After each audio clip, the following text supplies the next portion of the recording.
বিসমিল্লাহির রহমানির রহিম।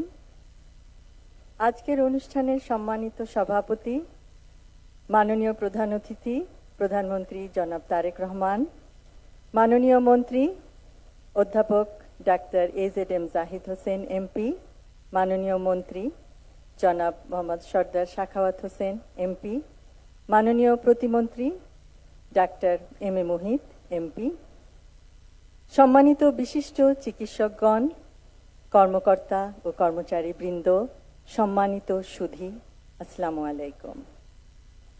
আজ এই দিনে আমাদের মা আপসীন দেশনেত্রী বেগম খালেদা জিয়াকে স্মরণ করছি তার জন্মবার্ষিকীতে।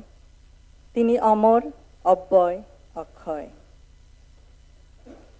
National institute of neurosciences and হসপিটালের এই নতুন সংযোজন বাংলাদেশের বহু বছরের অবহেলিত স্বাস্থ্য খাতের পুনরুজ্জীবিত করার একটি অক্লান্ত প্রয়াস। এই সংযোজনের মাধ্যমে আমরা অনুপ্রাণিত, আমরা আশান্বিত যে বাংলাদেশেও ভবিষ্যতে আমরা বিভিন্ন ব্যাধির বিশ্বমানের চিকিৎসা প্রদান করতে পারব ইনশাআল্লাহ। এবং বাংলাদেশের প্রত্যন্ত অঞ্চলে প্রতিটি মানুষের দোরগোড়ায় পৌঁছে দিব এই স্বাস্থ্যসেবা।